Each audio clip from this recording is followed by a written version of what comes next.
김현정의 뉴스 쇼.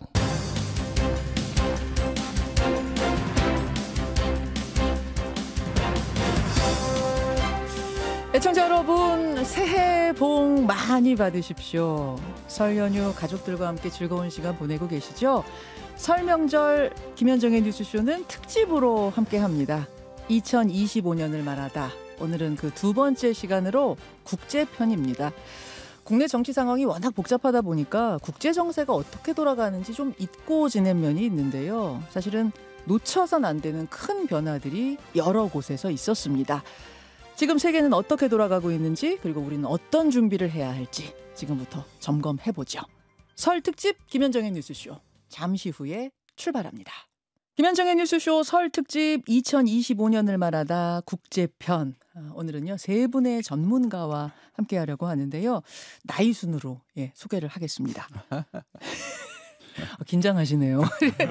국립외교원장을 지내신 홍현익 세종연구소 명예연구위원, 어서 오십시오. 네, 안녕하십니까. 새해 복 많이 받으십시오. 1등으로 당첨되셨습니다. 예, 감사합니다.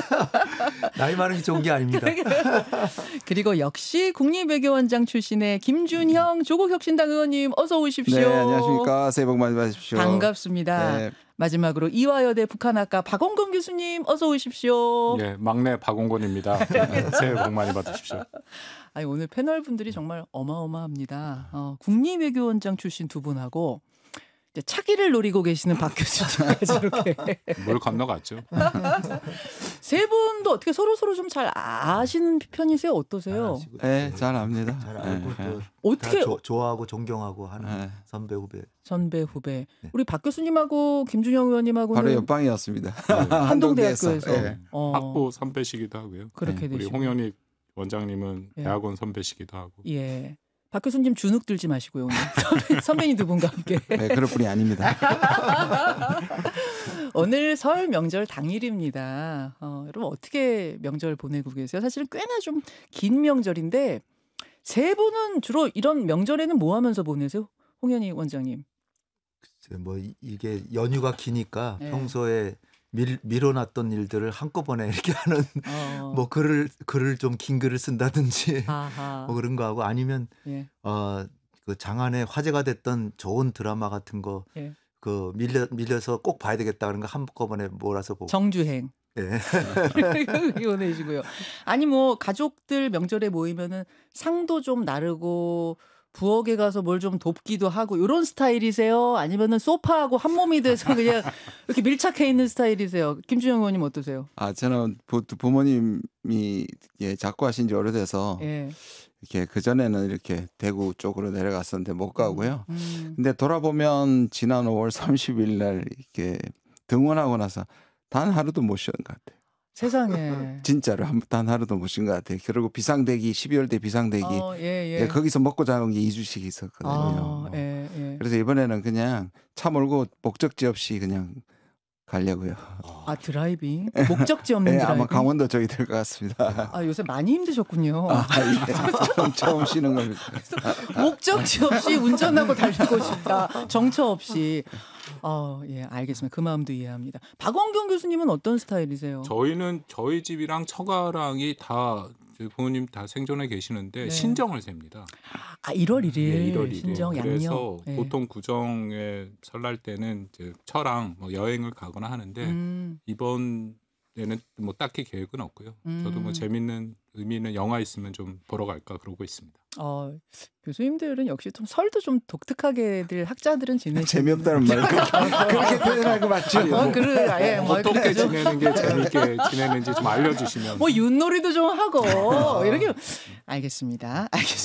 아무튼 세 분들 모두 의미 있는 유익한 설 연휴 보내시길 바라면서 오늘은 이제 새해 국제사회는 어떻게 돌아갈 것인가, 다른 나라들은 지금 어떻게 지내고 있는가 우리가 점검해보고 또 우리의 이 대처법, 대응들을 생각해보는 시간 이렇게 마련하려고 합니다. 2025년을 예측하기에 앞서서 2024년 정리를 좀 해야 될 것 같은데요. 지난해 가장 주목했던 것 한 가지씩을 좀 꼽아주신다면 홍현익 원장님은 어떤 사건 꼽으시겠어요? 한 가지보다 한 가지로 할 수가 없고요. 트럼프의 이렇게 롤러코스터 같은 그 우여곡절을 거쳐서 당선되는 게 하나의 드라마였던 것 같고요. 예.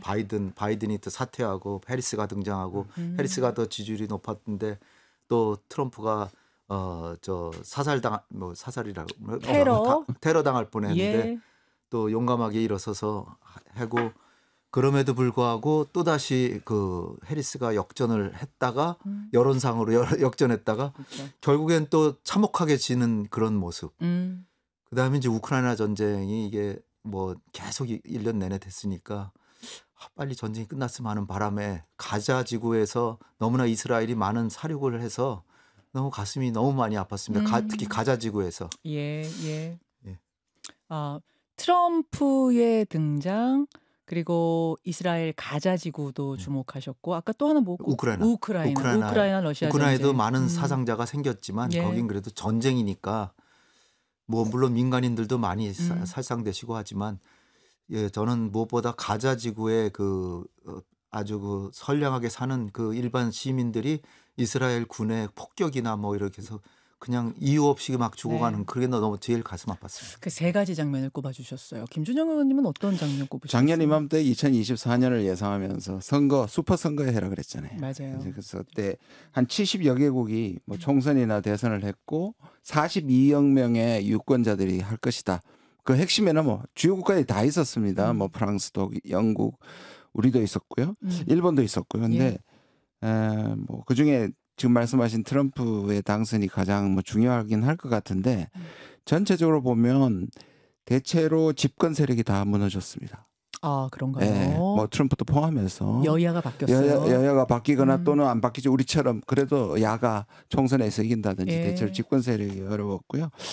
그리고 말씀하신 건 전쟁 문제인데요. 인류가 인류 역사상 기록하고 난 뒤에 전쟁이 없었던 시기가 50년 정도밖에 안 된다고 얘기합니다.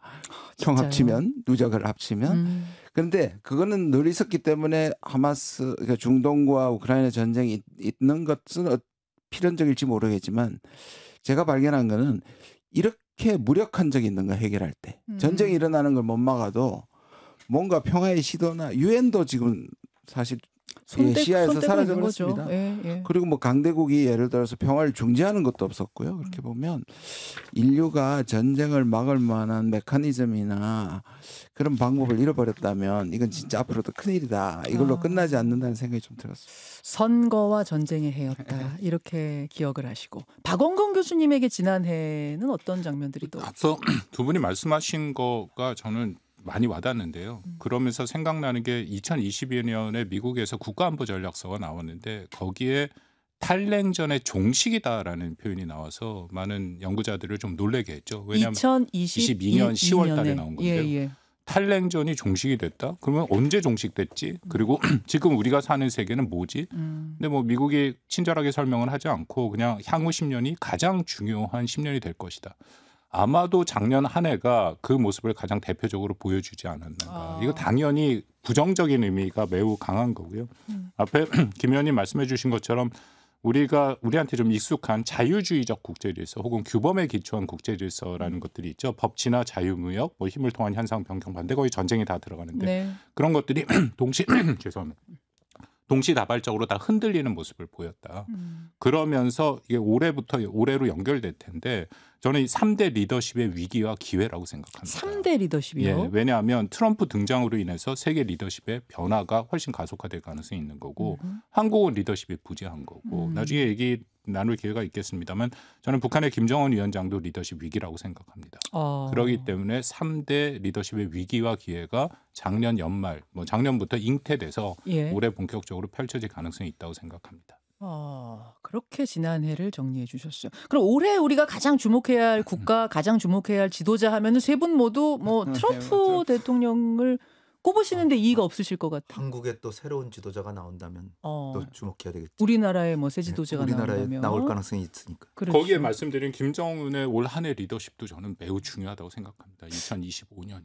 사실은 이제 미국 이야기부터 쭉 가려고 했는데 굉장히 궁금해져가지고 왜 김정은 리더십을 좀 트럼프 못지않게 주목한다고 말씀하신 걸까요, 박 교수님? 왜냐하면 북한에서 가장 중요한 회의가 이 당대회가 있는데요. 예. 그러니까 8차 당대회가 2021년에 있고 9차 당대회가 내년에 있습니다. 예. 그러니까 8차 당대회 때 북한이 두 가지를 얘기했는데 5개년 계획으로 경제와 국방 발전을 얘기했고 맞습니다. 올해 그 경제와 국방 발전을 마무리해야 하는 해이기 때문에 여기에 대해서 뭔가 성과를 내야 되는 거고요. 또 하나는 여러분들 너무 잘 아시다시피 러시아 우크라이나 전쟁에 파병된 북한군 문제가 바로 걸려 들어가 있죠.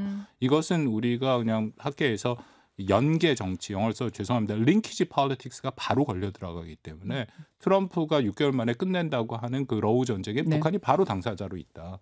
거기에 뭐 또 말씀 나누겠습니다만 최근에 트럼프 쪽에서 나오는 여러 가지 발언들, 예. 다보스 포럼에서 또 얘기한 거 그런 것들이 바로 북한과 다 연계된 문제이기 때문에 이거는 당연히 중요하다고 생각합니다. 트럼프와 러시아와 미국, 트럼프와 푸틴과 김정은이 다 연결돼. 네. 김정은의 입장에서는 지금 신냉전이 왔다라고 단정을 하고 그것을 자신의 국가 전략의 하나의 기회로 삼아서 미국하고 담을 쌓고 남한하고는 적대시하고 예.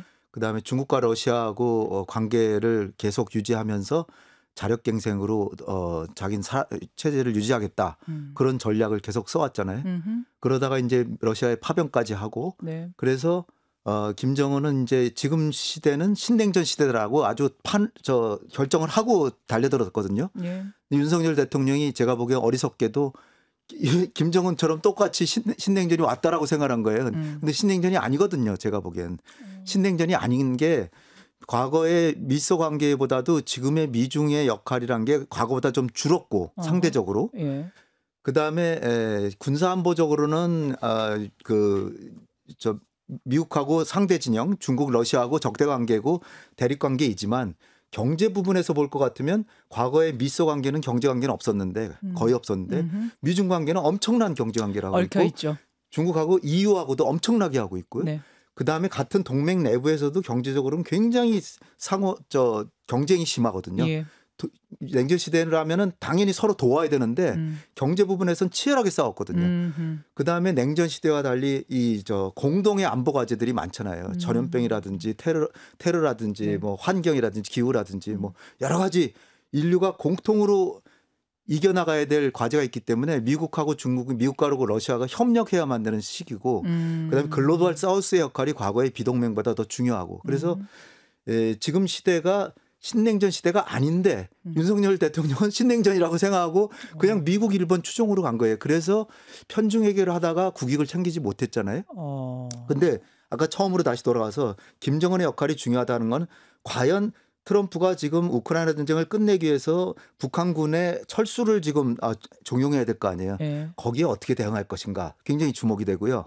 두 번째는 트럼프가 지금 어떻게든 김정을 끌어내서 정상회담을 해가지고 자기가 노벨 평화상을 타려고 하는데 뭐 노벨 평화상을 꼭 타려고 그래서 정상회담 한다고 하면 좀 미안하지만 어쨌든 그런 의도가 있거든요. 그런데 과연 김정은은 지금 미국하고 정상회담을 해봐야 비핵화는 안 할 테고 그런데 뭐 나가봐야 뭐 얻을 것도 없고 제재는 러시아나 중국이 막아주고 네. 그런데 과연 김정은이 트럼프의 유혹에 끌려서 정상회담을 할 것인지 그런 두 가지 큰 선택에 있어서 김정은의 선택은 굉장히 주목을 받는데 그러니까 김정은 입장에서는 오히려 미국하고 북한과의 관계에서도 오히려 갑이 돼버렸거든요. 갑이 돼버린 남북한은 물론이고 남북한에도 핵을 어쨌든 간에 한반도 비핵화 선언 1991년에 해놓고 한국은 계속 핵을 안 가지고 있었는데 북한은 핵을 이미 가져버렸잖아요. 그 부분만 보면 북한은 승리한 거 아닙니까? 잘한 건 아니죠. 나쁘지만 일단은 핵을 보유하던 이런 험악한 국제 정세에서 그 약소국이 핵을 보유했다는 게 보통 일이겠어요. 그러니까 김정은은 체제의 위기는 아닌 것 같아요. 그리고 러시아에 파병한 그 병사들의 급여나 예. 무기 판 것만 해도 1년에 3조 이상 돈이 들어온대요. 예, 예. 3조면은 1년 평상시 북한의 1년 수출액 정도를 넘어서는 금액이에요. 그러니까 김정은이 리더십 위기는 아니다. 주목은 받는데 김정은이 좀 좋은 결정을 해주길 전 바랍니다. 그렇게 보시는군요. 아마 미국 이야기 하면서 이제 북한 얘기는 더 깊이 있게 좀 나올 것 같은데 자, 미국 이야기를 본격적으로 한번 좀 들어가 보겠습니다. 취임식 참 특이했는데 어떻게 보셨어요? 김준영 의원님 어떻게 보셨어요? 트럼프 대통령 취임식. 뭐 예상했던 말은 다 나왔잖아요. 그러니까 할 말은 다 했는데 좀 그 톤이 부드러웠다. 전보다 부드러웠다. 예, 실제 뭐 기본적인 그 취임사의 내용이나 이걸 보면 소위 말 마가 그러니까 미국을 다시 위대하게 예. 그다음에 아메리카 퍼스트라고 하는 미국 위주 더 나아가서 아메리카 온리다 거의 그렇게 얘기할 정도인 것 같고요. 그 가장 우려했던 게 이제 중국에 대한 공세나 보편 관세인데요. 뒤에 또 얘기가 나오겠지만 그런 부분에 대해서 원래 첫날에 네. 보편계에서 전 세계를 상대로 충격적으로 때려버리는 것이 원래 얘기였고. 그럴 줄 알았는데. 그렇죠. 그래서 시작을 조금 순서를 늦추거나 했는 측면은 있지만 실제로 보면은 원래 얘기했던 부분들이 4가지인데요. 일단 반이민 국경 보호해서 이머전시 했고요. 네. 그다음에 에너지 위기라 그래서 드릴 베이비 드릴 그래서 그냥 다 파헤쳐서 화석 연료 시대로 돌아가겠다고 네. 친환경 끝났다고 얘기하고 네. 그다음 관세 그리고 소위 말하는 소수자 정책 남자하고 여자밖에 없다. 기본적으로 얘기했던 트럼프가 그날 나오긴 다 나왔는데 생각보다 더 충격파는 그 톤도 다운됐지만 세계가 이미 한번 겪어봤고 예상했기 때문에 예. 그날의 충격의 정도는 기대보다 조금 낮았다. 예상보다 좀 낮았다. 이렇게. 예상보단 좀 네. 낮았다. 저는 이제 뭐 몇 가지 장면에 놀랐는데 하나는 행정명령 그 결제 서류판을 쭉 쌓아놓고 서명을 막 한 다음에 만년필을 들고 이렇게 던지는 거. 네. 야 진짜 트럼프의 저 쇼맨십 여전하구나 이런 생각 들었고 또 하나는 바이든 전 대통령을 코앞에 두고선 바이든 정책을 욕하는 거. 네. 야 저게 앞에 두고 저렇게 욕을 하지? 이례적인 게 아니라 좀 염치가 없는 거죠.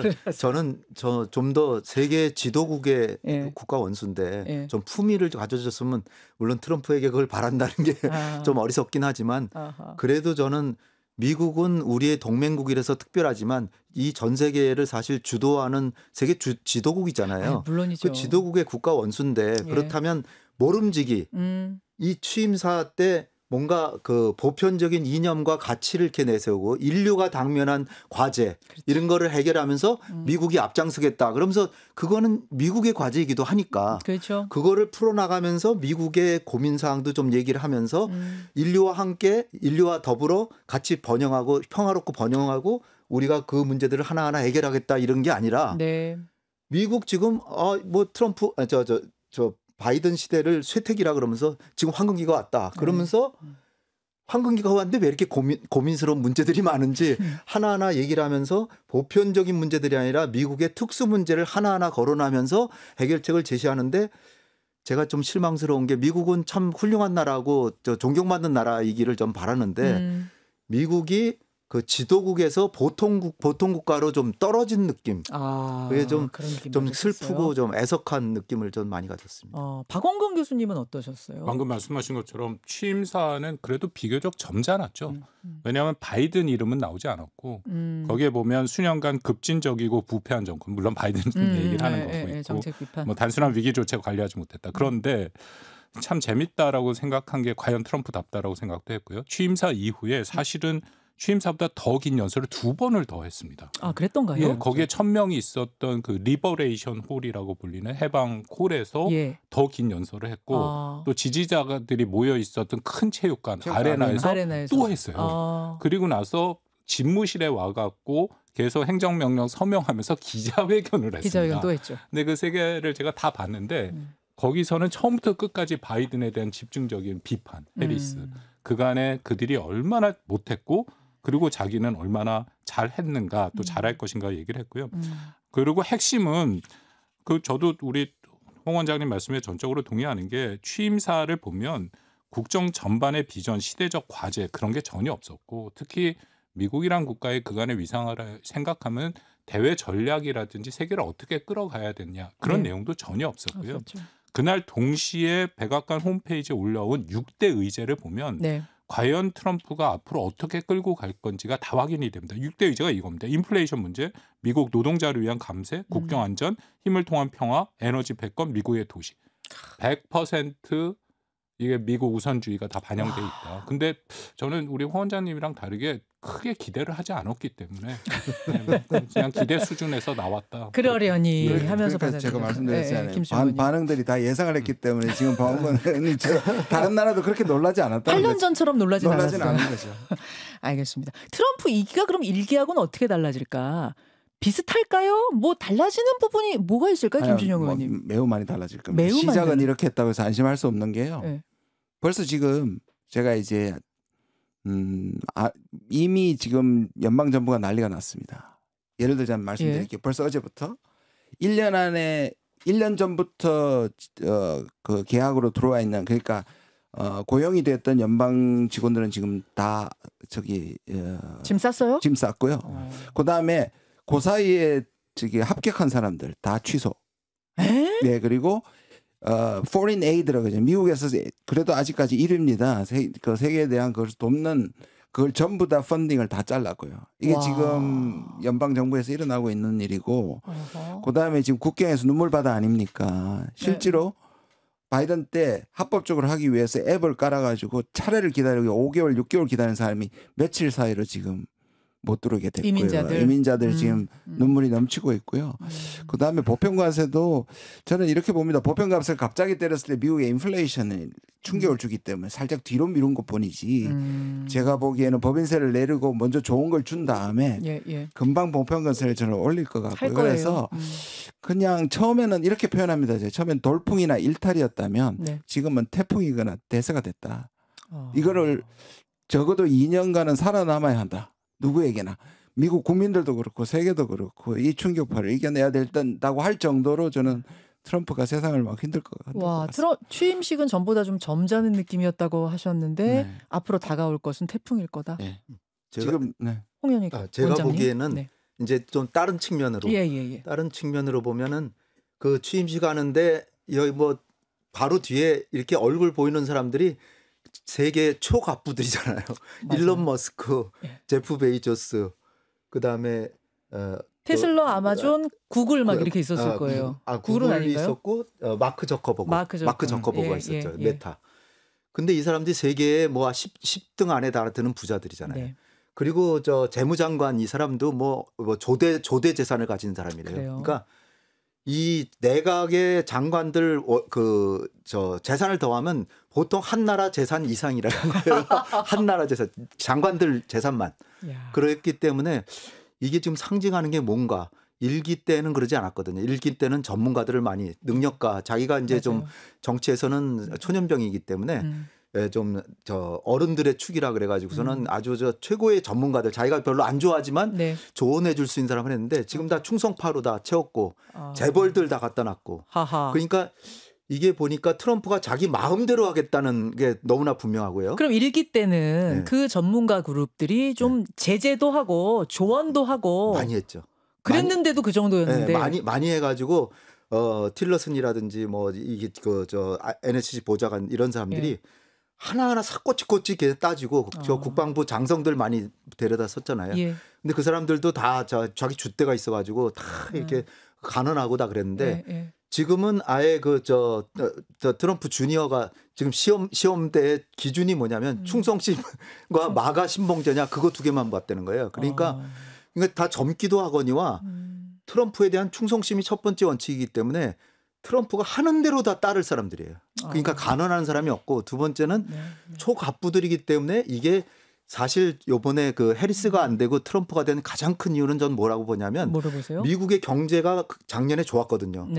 주식시장도 세계에서 제일 좋았어요. 좋았어요. 그러면 당연히 정권을 재창출하는 게 본래 미국의 모습이었는데 근데 바뀌었거든요. 왜 바뀌었냐.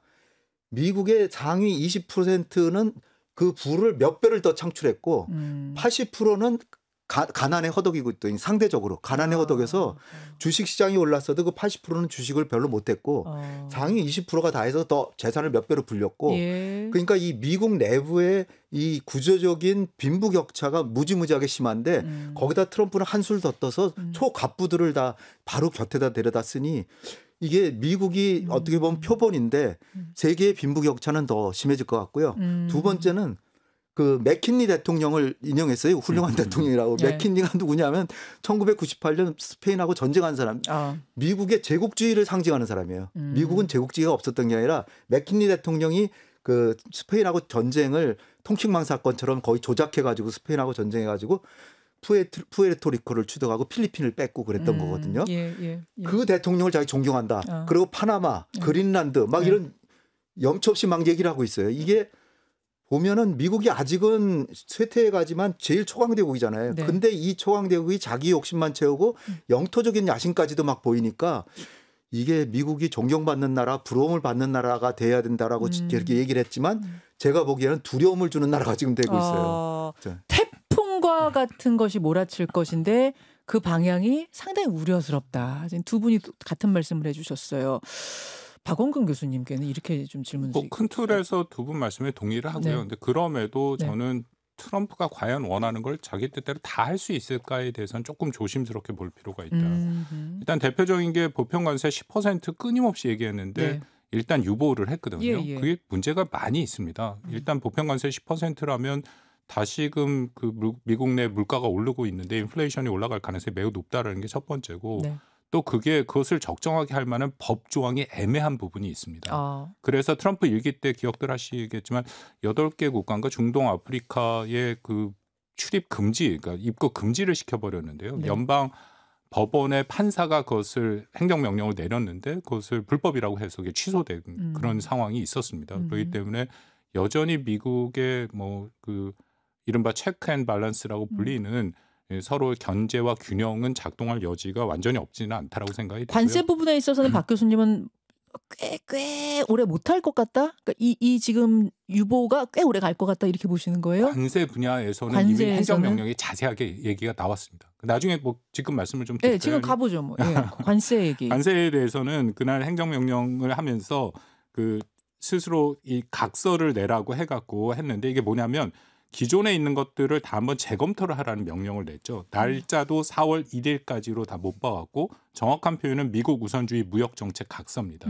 그래서 국가는 세 군데만 얘기를 했죠. 중국, 캐나다, 멕시코. 근데 사실 한국도 포함되는 거 아니냐. 그러니까 대규모 무역 흑자를 보고 있는 국가와의 현재 무역 상황이 어떻게 되는 것이고 이것에 혹시라도 불공정한 부분이 있으면 관세 부과를 포함해서 검토를 해라는 걸 4월 1일까지 명령이 나왔거든요. 그렇다면 이것은 전반적으로 주는 보편관세 10%랑은 좀 차이가 있어 보이긴 합니다. 그래서 그거보다는 훨씬 더 맞춤형 타겟으로 가겠다.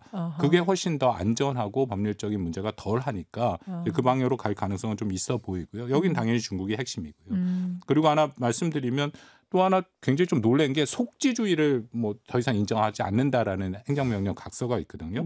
미국은 아시다시피 태어난 무조건 시민권을 주는데 불법 체류 외국인 자녀에 대해서는 그것을 인정하지 않겠다. 이건 미국의 헌법 위반이기 때문에 굉장히 또 문제가 될 수도 있는 거고요.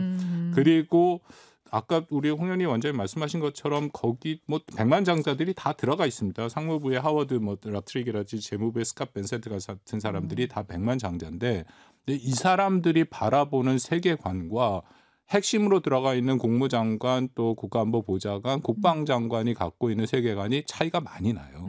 그러니까 나중에 중국 얘기할 때 좀 말씀을 드리겠습니다만 이 사람들은 중국에서 일론 머스크를 비롯해서 비즈니스를 하는 사람들이고 나머지 셋은 중국에 대해서 굉장히 강경한 조치를 하는 사람들이기 때문에 과연 이것이 앞으로 어떻게 작동할 것인가. 한 가지만 마지막으로 짧게 말씀드리면 미국 의회가 여전히 저는 작동할 여지가 있다라고 생각되는데 미국 의회에는 필러버스터가 있잖아요. 상원의 필러버스터 우리나라에도 있는데 개념이 다릅니다. 미국 상원은 100명에 한 명 한 명이 정말 필러버스터를 하기 때문에 이런 입법을 막을 수 있거든요. 그걸 종결시키기 위해서는 60석이 필요합니다. 그래야 종결 투표가 되니까 그렇다면은 우리가 걱정하는 뭐 인플레이션 감축법이라든지 반도체법 같은 경우는 거기에 해당이 되거든요.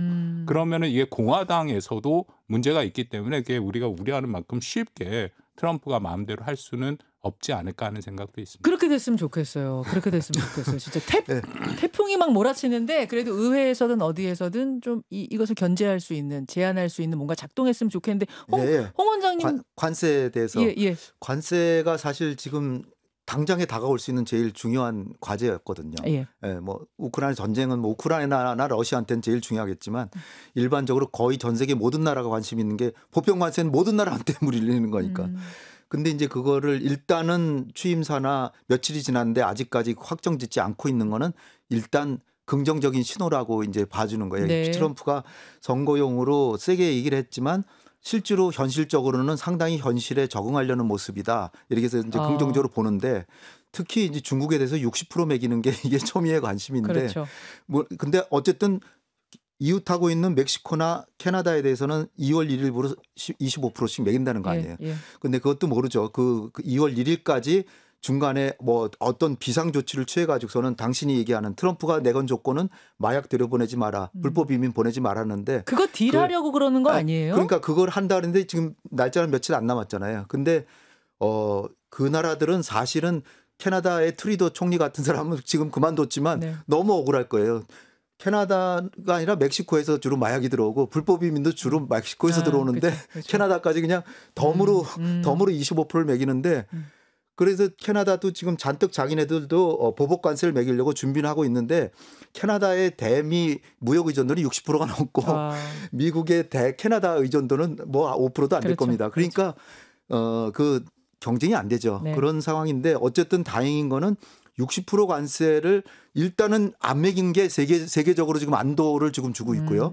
그다음에 추후에 매기더라도 이게 하나하나 특정 부분에 매길지 전반적으로 다 매길지 전반적으로 60% 매긴다면 제가 엊그저께 만난 전문가 중에 전문가가 네. 하는 얘기가 60% 관세를 매긴다면 미국 기업들이 난리를 칠 거라는 거예요. 그렇죠. 왜냐하면 그 수많은 원자재나 제품. 그 소재 부재 네. 부속품 그런 게 들어오는 거거든요. 근데 트럼프는 그냥 자기네 세수 늘린다, 감세를 위해서 세번이 필요하다, 그다음에 협상력이 필요하다, 뭐 이런 식으로 얘기하는데 그게 아니라 미국의 기업들이 다 싫다 그럴 거고요. 그다음에 이제 배터리에 대한 보조금이라든지 반도체 읽어주고 이런 것도 그 공화당 의원들의 구에 많은 공장들이 설립되고 있는데 그거를 안 하면 공화당 그 지역구 의원들이 차기에 당선이 안 돼요. 그러니까 공화당에서도 반발이 나올 수가 있어요. 그렇군요. 그래서 태풍처럼 몰아칠 것 같지만 이런 것들을 좀 세부적으로 보면 그래도 근데 구조적으로 보시면 왜 지금 법인세 낮추잖아요. 네. 그럼 법인세 낮추면 연방에 드는 세금이 적어질 거 아니에요. 줄어들겠죠. 주로 연방의 세금이 법인세인데 그럼 그걸 뭘로 채울 거냐거든요. 그럼 연방 적자를 뭘 채울 거냐. 그게 이제 두 가지거든요. 지금 자르고 있는 효율부에서 하고 있는 일론 머스크가 하고 있는 그것을 그러니까 효율적인 정부를 만드는데 전부 감원하겠다는 것이고 그렇죠. 그다음에 관세 벌어가지고 그 관세로 하겠다는 거잖아요. 제가 성공한다는 말이 아니라 왜 이거는 실패할 수밖에 없어요. 말씀하신 것처럼. 네. 그걸 최근에 했던 게 닉슨이에요. 닉슨의 미국이 경제가 어려워졌을 때 10% 보편 관세를 다 때렸습니다. 예. 적어도 자유주의 말하는 자본주의 진영하에서는 다 자유무역을 하다가 미국이 이 어려움을 겪게 된 70년에 하다가 겨우 후유증은 나중에 나타났거든요. 근데 매우 인기가 있었습니다. 그 사이에는. 그렇게 보면 이거는 트럼프의 정책 이런 걸 하기 위해서는 보편과세를 때릴 수밖에 없다. 구조적으로. 저는 저 내배해야 된다고 생각합니다. 알겠습니다. 아까 홍 원장님 말씀하신 그 윌리엄 맥킨리라는 사람이 되게 재밌는 사람인데 25대 대통령이었고 1894년에 맥킨리 관세법이라 해갖고 가장 유명한 사람이죠. 그래서 트럼프가 늘 관세는 아름다운 것이다. 뭐 사랑 다음으로 제일 좋아하는 거다. 뭐 그렇게 얘기를 하는데 저도 우리 뭐 김 의원님 말씀에 동의하는 게 그 맥킨리 관세법도 성공했다 평가가 안 나옵니다. 오히려 훨씬 더 전체적으로 미국의 경제를 더 어렵게 했다. 그러니까 성공한 게 아니지만 할 거다. 아니지만 할 거다. 성공한 게 아니지만 자기 재임 시절에는 인기 얻을 수 자기밖에 모르는 사람이니까요. 관세하고 제국주의하고 이 사람이 유명한 게 암살당해서 죽었습니다. 무정부주의자한테. 네, 그래서 그렇게까지. 그러니까 이거 이렇게 노골적으로 또 아주 특이하신 분이라는 거죠. 아니 이번에 취임사에 다시 트럼프가 얘기를 했어요. 재밌게 봤는데 알래스카에 있는 산이 그 원래 맥킨리 산이라고 이름을 그 사람 했는데 그 원래 원주민의 이름 바꿔서 디날리라고 산 이름을 바꿨거든요. 이번에 다시 바꾸겠다. 산 이름 바꿨어요. 자기 맥킨리 존경합니다. 맥킨리 존경한다고. 멕시코만을 그렇게 마음대로 막 해도 돼요? 멕시코만을 아메리칸만으로 바꿨지 않습니까? 그 얘기로 한번 가볼게요. 그러면 그러니까. 이제 맥킨리를 존경한다고 하면서 뭐 관세 이야기도 하셨지만 영토에 대한 이야기도 아주 노골적으로 하고 있습니다. 그린란드 그 우리한테 팔아라. 파나마우나 그 우리가 지어준 거니까 다시 내놔라. 그래도 기자들이 물었어요. 군사적인 개입 생각은 안 하는 거죠? 뭔 소리냐? 그것도 생각한다. 깜짝 놀랐어요. 그게 그린란드가 덴마크도 나토 국가잖아요. 예. 그러니까 동맹국인데 예.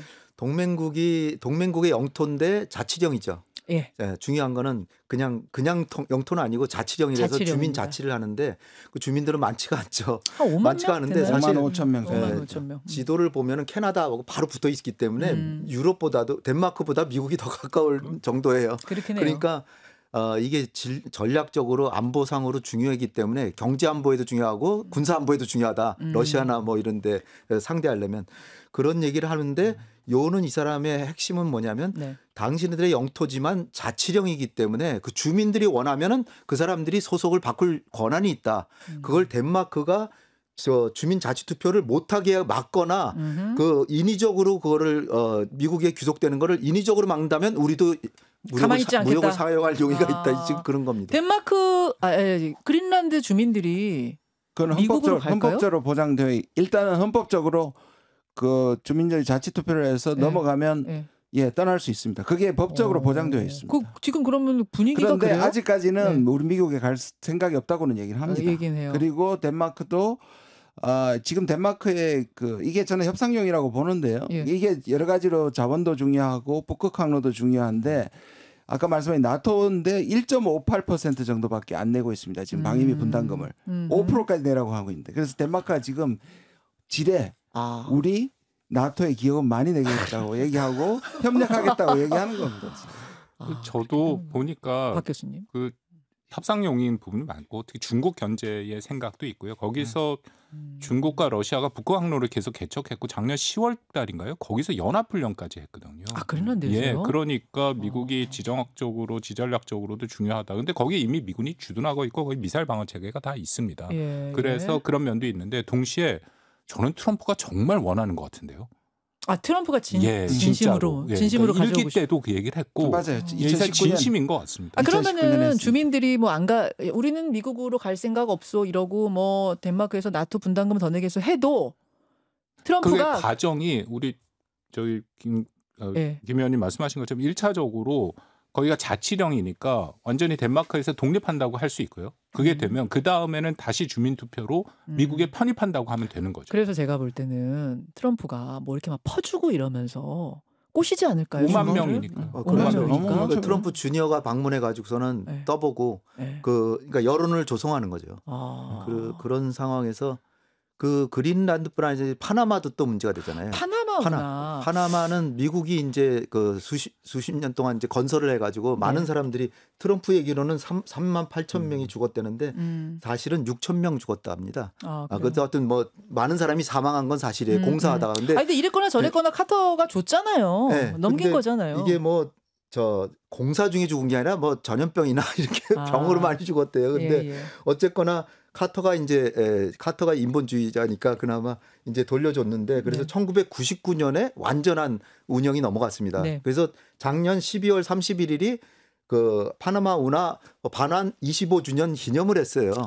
그러니까 며칠 안 된 거예요. 그러네요. 며칠 안 됐는데 이제 지금 그 이유가 그 운하가 미국의 동부하고 이 아시아하고의 통로를 가려면 미국 동부에서 어디로 가겠어요? 남아메리카를 돌 수가 없잖아요. 그러니까 거길 돌아가지고 오는데 한국에도 중요한 게 한국의 물동량도 4등입니다.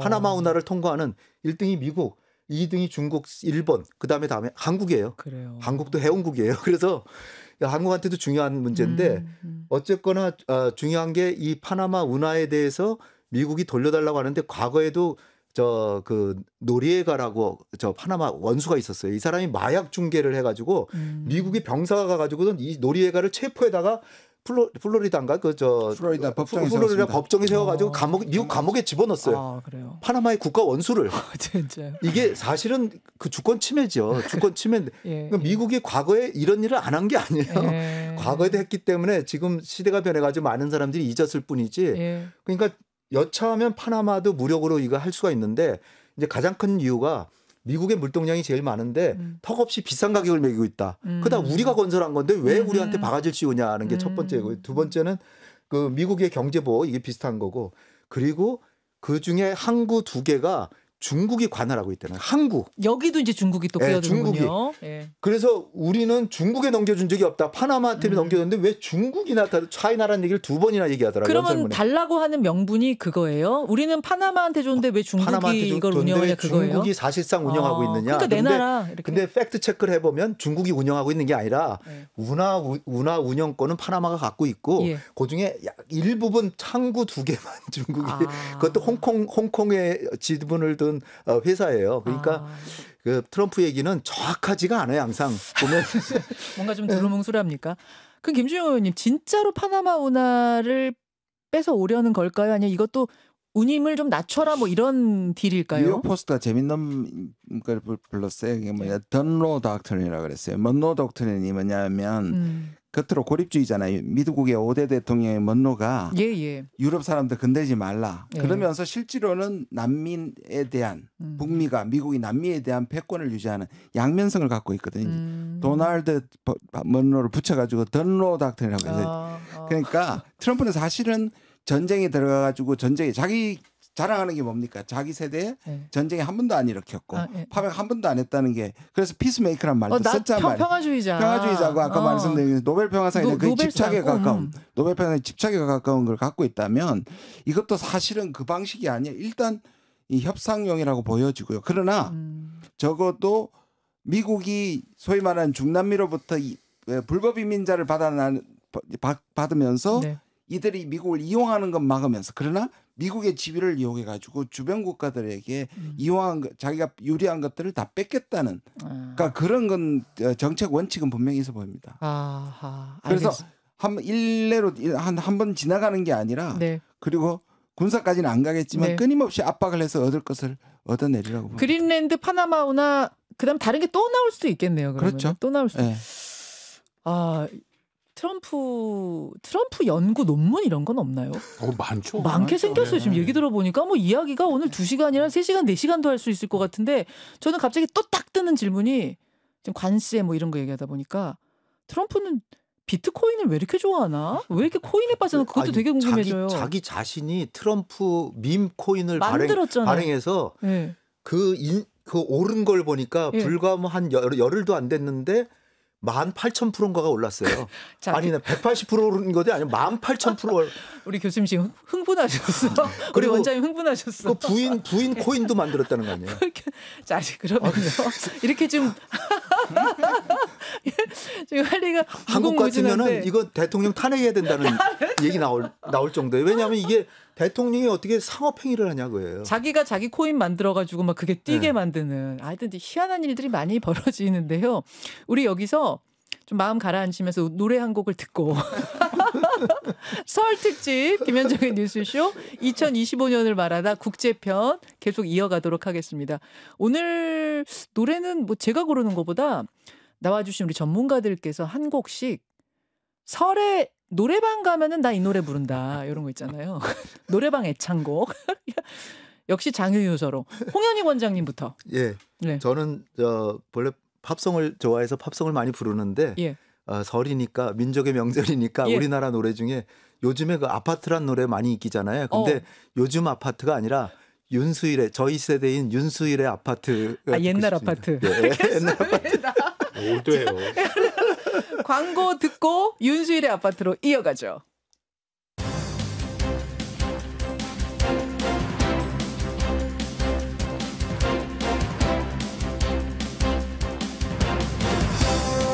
김현정의 뉴스쇼 2부 문을 열었습니다. 설 특집 2025년을 말하다 오늘은 국제편 홍현익 전 국립외교원장 그리고 역시 국립외교원장 출신이죠. 조국혁신당 김준영 의원 그리고 이화여대 북한학과 박원권 교수와 함께하고 있는데요. 50원의 단문 100원의 장문 유료 문자 샵 1212 레인보우까지 열어놓고 설 특집 국제편 2부 출발하죠.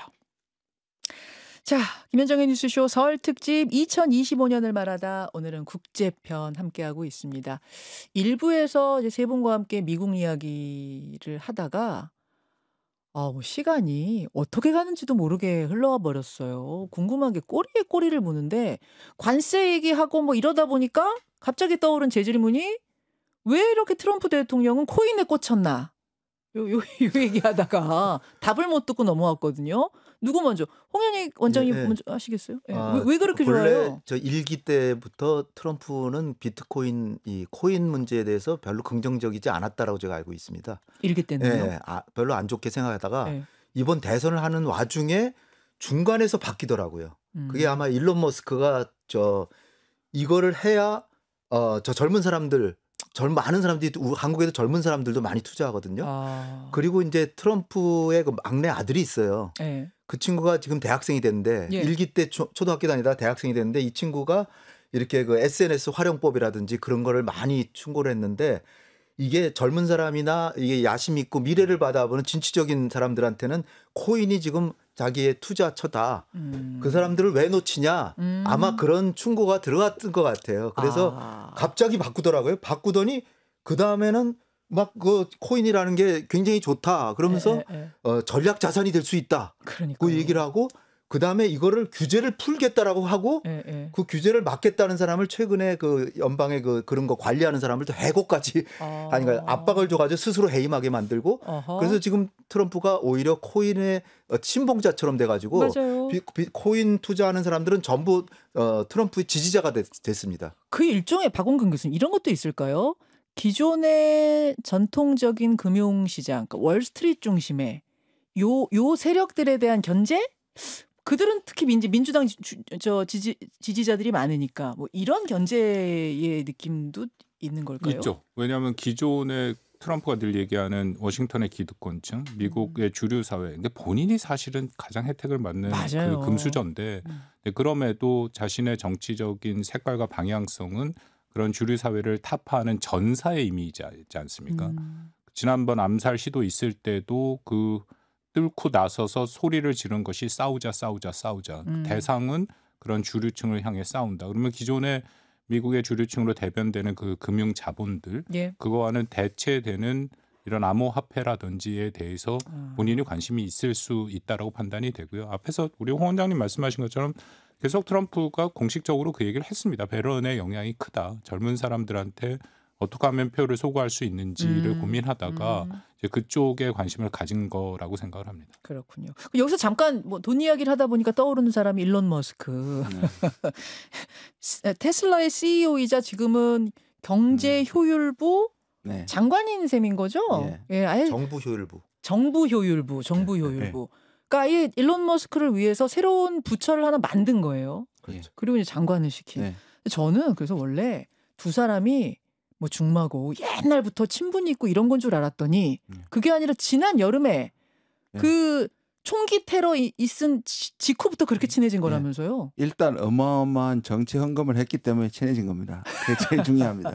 한 2,400억 원? 어마어마하게 했고요. 그다음에 이제 트럼프를 이렇게 해석하시면 됩니다. 이게 이제 트럼프가 어려운 이유이기도 하고 어떨 때는 쉬운 이유인데 트럼프는 이익이 되면 원칙을 언제든지 바꿀 수 있어요. 철저한 거래주의이기 때문입니다. 그러니까 이 사람이 이익이 되는 거잖아요. 그렇죠. 중국을 그렇게 때리다가도 그다음에 갑자기 틱톡에 이거를 풀어주고 또 오히려 틱톡을 사라 이런 것들이 사실 일론 머스크가 굉장히 많이 영향을 끼쳤을 것이고요.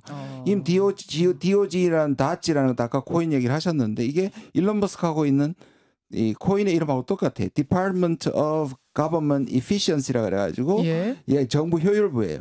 그래서 아까 말씀드린 것처럼 여기서는 그 재정 적자를 메우기 위해 가지고 연방 공무원을 최소한 30%를 지금 자르겠다고 해서 아까 말씀드린 지금 미국이 난리인데요. 그러니까 결국 그런데 문제는 뭐냐면 이게 또 언제든지 깨질 수 있어요. 중간에 사실 이 정부 효율부에는 라마스와미라고 그 리를 트럼프라고 얘기할 정도로 떠오르던 사람이었는데 아마 둘 사이에서 공동 수장인데 사이가 안 좋았거든. 그러니까 사이가 안 좋아졌는데 사임을 해버렸습니다. 그래서 이제 거의 이 일론 머스크가 거의 전횡을 하게 됐는데 하도 이렇게 되니까 주변 사람들이나 기자들이 계속 일론 머스크에 대한 비판을 쏟아내니까 그 다음에 누가 대통령이냐 사실상의 대통령이 일론 머스크 아니냐 그러니까 트럼프가 때때로 대통령은 나야 라고 얘기합니다. 근데 이게 길어지면 이게 결국 트럼프한테 위협이 되면 언제든지 자를 수도 있어요. 제가 그 얘기를 어디서 들었어요. 일론 머스크도 트럼프 모델을 꿈꾸고 있다. 성향도 굉장히 비슷하죠. 생각이 굉장히 비슷합니다. 대통령 꿈까지 꾸고 있다고 보세요? 뭐 그럴 때 자기가 그런 가능성이 있으면 문제는 이제 여러 가지 장애물이 있긴 합니다만. 이 사람이 남아공 출신이라. 지금 최근 나온 얘기가 트럼프가 지금 하는 야심찬 사업이 스타게이트라는 게 있어요. 4년간 5천억 달러, 우리 돈으로 700조를 투자하는 어마어마한 사람이 손정희 회장, 그다음에 뭐 오라클 회장, 그리고 또 오픈 AI CEO 샘 올트먼 이게 하는데 샘 올트먼하고 일론 머스크하고 라이벌이에요. 라이벌이어서 사이가 아직도 안 좋은데 이 트럼프가 이걸 자기의 거의 취임 초기에 대대적인 그 개혁 경제 개혁 사업으로 하는데 엄청난 데이터 센터들을 전국에 설치하는 거예요. 미국에 필요한 거죠. 앞으로 나가는 건데 여기에 일론 머스크가 손정희의 소프트뱅크 지금 5천억 달러가 필요한데 100억 달러밖에 없다. 이게 자금이 마련되지 않은 것 같다. 그래서 트럼프가 거기에 대해서 흥분했다라고 백악관 대변인이 발표를 했어요. 그러니까 일론 머스크하고 트럼프하고 충돌할 수 있는 지점이 첫 번째 큰 충돌이 벌어졌어요. 스타게이트. 이미 벌어졌는데 또 하나는 일론 머스크도 재계 1인자 아닙니까? 앞으로 미래지향적인 우주산업하고 뭐 전기차 최첨단 로봇 뭐 이런 거 하잖아요. 이런 사람이 2인자로 언제까지 만족할 것이냐. 그래서 결국은 그리고 또 하나는 두 사람 다 항상 주변에 시선을 받고 싶어요. 근데 시선이 어디로 갈지 모르잖아요. 조금 그러니까, 험하게 얘기하면 이제 관종이라는 그러니까 이 두 사람 간에 라이벌 의식이 생길 가능성이 꽤 크다고 보고 일기 때는 사이가 안 좋았다는 거니까. 그러니까 언제라도 헤어질 수 있다. 저는 그 가능성을 보고 앵커께서 말씀을 해보셨는데 저도 똑같은 말을 해주셔서 마음이 편해졌습니다. 맞습니다. 그래서 정확한 표현이에요. 물론 이제 다른 나라의 원수이긴 하지만 지도자이긴 하지만 그게 그 사람을 가장 잘 표현하는 방법입니다. 제가 최근에 뭐 미국 사람들 와서 얘기를 하면 그냥 거두절미하고 이렇게 질문을 많이 했고 뭐라고 했냐면 머스크와 트럼프가 얼마나 갈까? 6개월? 1년? 근데 대부분 1년 절대 안 간다라고들 얘기를 하고요. 그리고 머스크가 트럼프를 지지하게 된 이유 중에 하나가 국내에 많이 안 알려진 것 같은데 그게 사실은 7월 달에 그 캘리포니아의 게빈 뉴섬 주지사가 있죠. 이번에 로스앤젤레스 산불을 해갖고 계속 민주당의 굉장히 진보적인 인사고 차세대 제일 많이 나오는 사람 리더? 중에 하나죠. 이름 뭐라고요? 이름? 게빈 뉴섬이라고 하는데 그게 공화당 입장에서는 엑스맨이라고도 그렇게 불릴 정도로 왜냐하면 7월 달에 캘리포니아에서 주법으로 법을 하나 통과시켰는데 이것이 성정체성 보호법이라는 겁니다. 그래서 학생들이 학교에서 자기의 성정체성 LGBTQ까지는 아시죠? 19개로 세분화가 돼 있거든요. 그것을 표시를 하는 거를 부모한테 알리지 않아도 되는 법을 만들었어요. 그래서 캘리포니아에 있는 부모들이 다 난리를 쳤는데 아실지 모르겠지만 머스크의 자식 중에 한 명이 성전환 수술을 했습니다. 그렇습니까? 거기에 대한 그 상처가 있고 그래서 그 즈음에 완전히 생각이 바뀌었고 동시에 또 캘리포니아에 그때 옮긴 거거든요, 본사를. 근데 캘리포니아가 범위세를 많이 때리니까 텍사스로 옮기기도 했고. 근데 그게 뭐 트럼프 이번에 취임사에도 얘기 나왔습니다. 미국의 성은 딱 남자 여자 둘만 있다. 그렇게 얘기를 했기 때문에 그런 면도 트럼프를 지지하게 된 이유 중에 하나다라고 봅니다. 그런 것들이 복합적으로 그러나 오래가지 않을 거라는 얘기를 미국에서도 할 정도로 좀 스타일이 괴짜인 측면도 그렇고 주변에서 워낙에 도드라지니까 트럼프는 아직까지 이용 가치가 있다고 생각하면 주변에서는 거의 일론 머스크를 좋아하는 사람이 거의 한 명도 없다고 생각하시면 됩니다. 그 정도예요? 그러니까 참모들만 이렇게 등용하는데 이렇게 뭐 저 충고하고 이렇게 조언하고 그런 게 아니라 원내대표, 정치인인 국회의원, 하원 원내대표를 누구로 했으면 좋겠다. 그리고 또 재무장관 누구로 했으면 좋겠다 그러는데 그거는 트럼프가 일부러 그랬는지는 모르지만 강력하게 일론 머스크가 지지한 사람은 상무장관을 시키고 그 베세트라고 해서 이 사람도 억만장자인데 그 사람을 재무장관을 시켰어요. 그래서 일론 머스크가 아주 노골적으로 상무장관 지명된 사람을 재무장관 시키려고 하는데 재무장관이 조금 위거든요. 좀 조심스럽지만 일기 때 우리가 많이 봤던 트위터 소셜 트루스 트위터로 아마 해고를 날릴 수도 있습니다. You are fired. 알겠습니다. 트럼프 대통령 취임 후의 이야기를 지금 하고 있는데 요 특성들을 알아야 올 한 해 세계가 어떻게 흘러갈 것인가 이걸 파악할 수 있을 것 같아서 좀 깊이 있게 우리가 얘기를 하고 있어요. 이제부터는 우리 아주 직접적으로 연관 있는 이야기가 될 것 같은데요.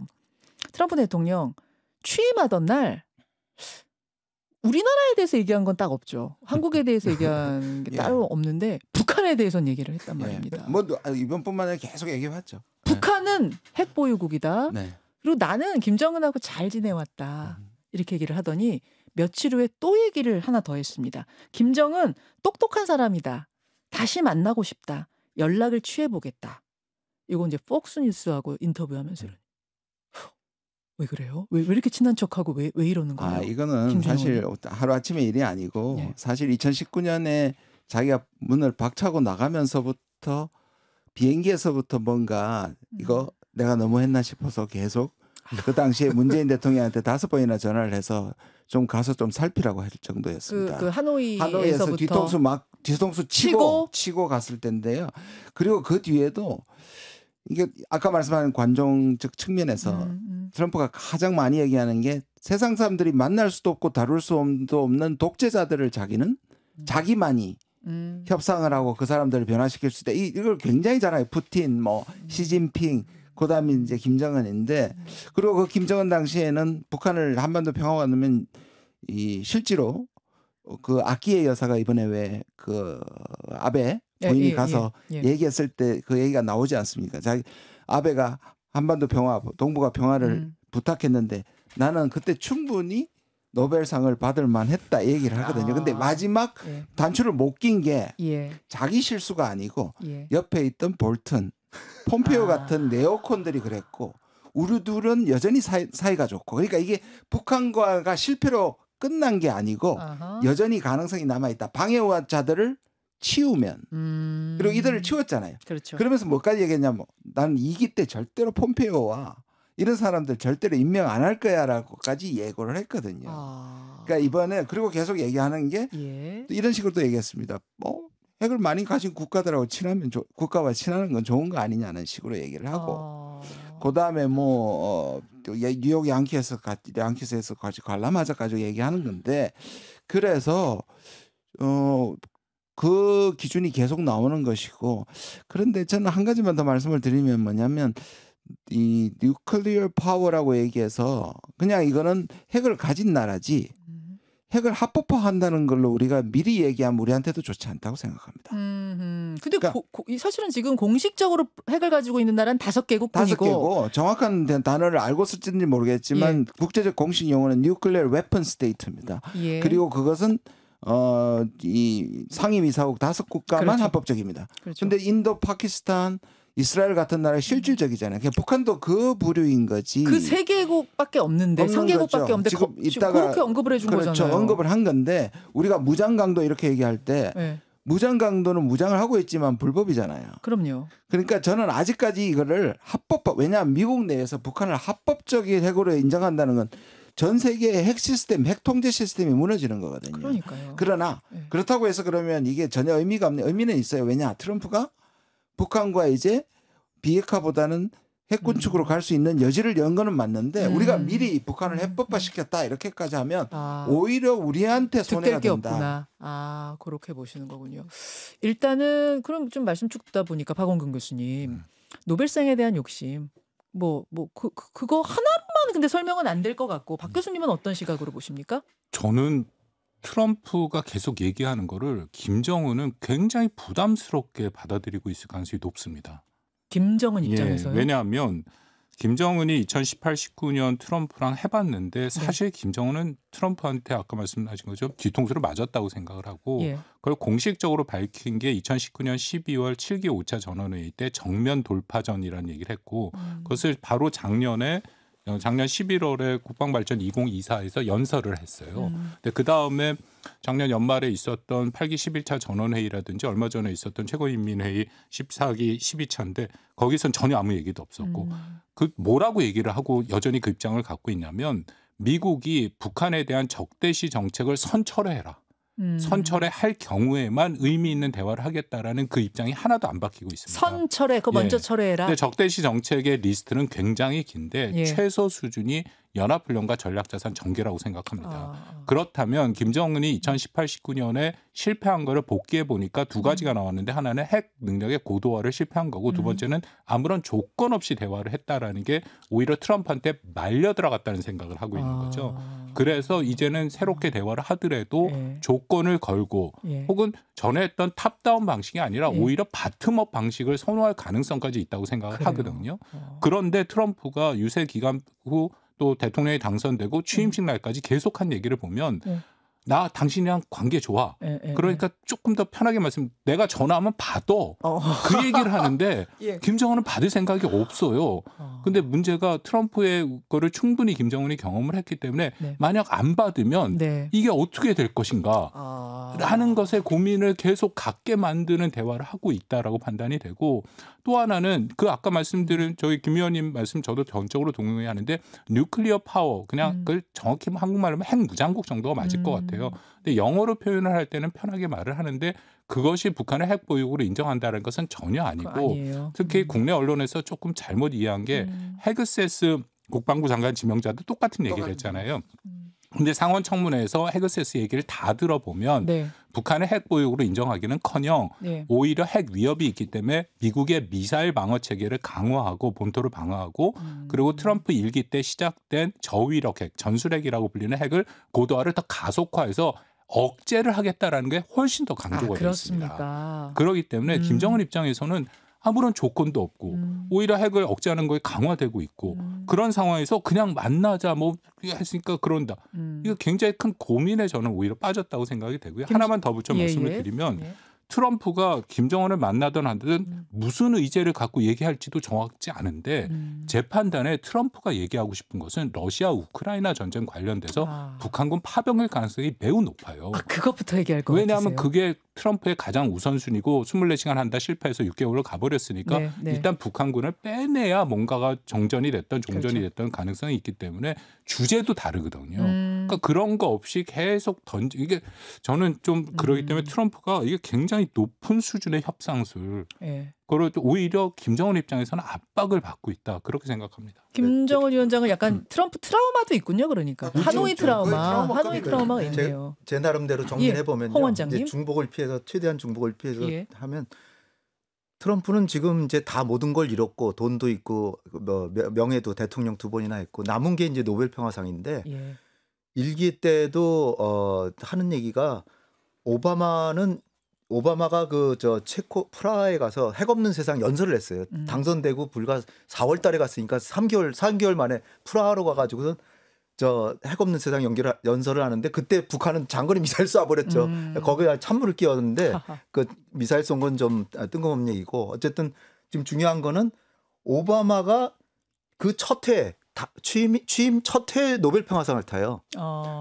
아니 임기가 끝나서 4년 동안 잘했으니까 주는 게 아니라 첫 해에 준 거예요. 그러니까 앞으로도 계속 잘하세요라고 준 거라고. 외상 트럼프 얘기는 오바마는 자기가 노벨상을 왜 타는지도 모르고 탔는데 나는 그 사람보다 훨씬 더 평화를 위해서 많은 일을 했는데 왜 안 주냐.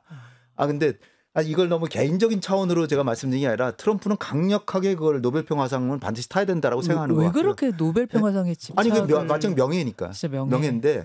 근데 이제 그걸 거기다 이제 플러스가 되는 게 이 국무장관이라든지 백악관 안보보좌관이 전부 충성파들이에요. 이제는 뭐 충고하고 그런 사람들이 아니에요. 내가 모시는 주군이 노벨 평화상 타고 싶고 정상회담 하고 싶어 하니까 이뤄줘야 된다. 그러니까 헤그세스도 뉴클리어 파워라 그러고 뉴클리어 파워라고 하는 그 얘기를 왜 썼냐면은 그냥 지나가는 얘기를 했다라고 하지만은 제가 볼 때는 가불이 바뀌어서 2018년 19년에는 김정은이 트럼프를 만나고 싶어 했지만 지금은 김정은은 별 생각이 없고 트럼프는 반드시 만나야 되는 거예요. 근데 일상적으로 통상적인 정상회담 하려고는 비핵화 의제로는 안 나올 거거든. 안 나올 거니까 너가 나오면은 핵을 승인은 안 해줘도 무기는 해줄 수 있으니까 너 나오면 챙기는 게 있을 거야. 그러면서 슬금슬금 계속 포석을 깔아놓는 거예요. 깔아놓으면서 그렇다고 해서 정상회담 하자라고 노골적으로 얘기는 안 하는 게 우크라이나 문제가 더 중요하니까. 우크라이나 문제는 아마 푸틴이 중재를 해서 김정은하고 이게 맺어질 가능성도 있고요. 어쨌든 간에 중요한 거는 이 정상회담을 준비하는 과정이 알렉스 웡을 지금 NSC 부보좌관 임명했고요. 그다음에 독일 대사하고 국무장관 후보자인 리처드 그르넬 이 사람을 베네수엘라고 북한 담당 대사 임명했죠. 예. 그다음에 윌리엄 보 해리슨이라고 백악관 부비서실장을 임명했는데 이 사람이 김정은과의 정상회담 준비한 사람이에요. 3명이나 백악관에다 지금 딱 박아놨어요. 그러니까 하나하나 가고 있는 거라고 좀 봐요. 그러니까 제가 볼 때는 여름 이전에 만났을 가능성이 꽤 크다. 저는 그렇게 보고 있습니다. 자, 그럼 이게 이제 우리 입장에서는 좋은 건가 안 좋은 건가 우린 뭐 어떻게 되는 거예요, 김준영 의원님? 양면이 다 있습니다. 네. 왜냐하면 일단 계속 한반도 긴장이 고조됐잖아요. 예.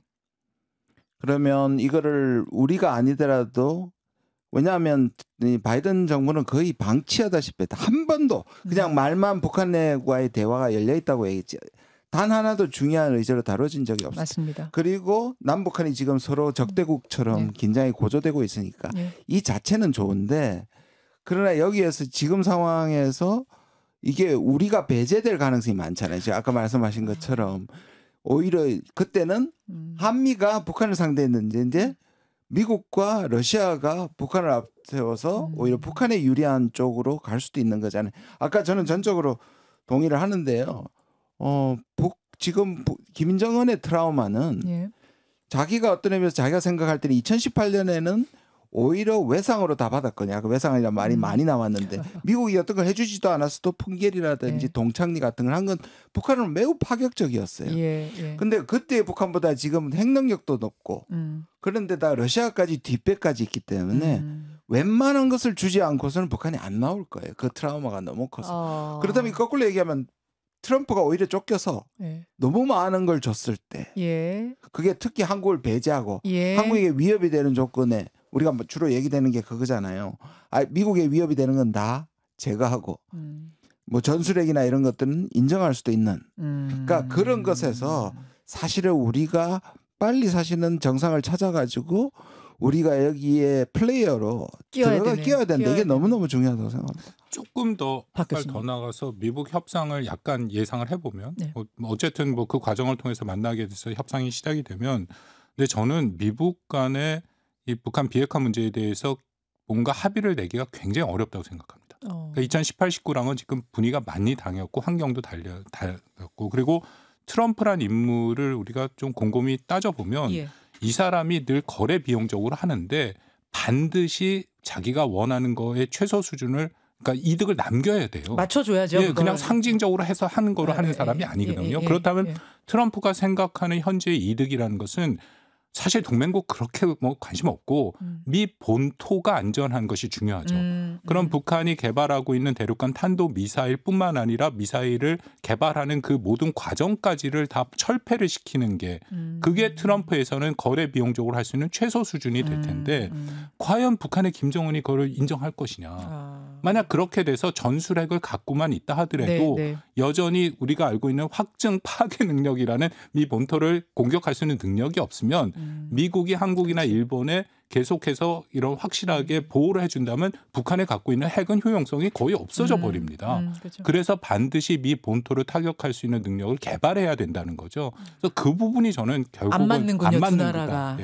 거기서 장사가 안 되는군요. 그러니까 2019년에는 비핵화를 해야만 트럼프가 체면을 세울 수 있었는데 지금은 비핵화를 목표로 해서 협상을 하면 이건 무조건 안 되니까 트럼프 입장에서는 회담은 해야 되고 만나야 실패하니까 그러면 성공하면서도 회담을 해야 된다는 그 생각을 해보면 기대 수준을 낮추는 방법이 있죠.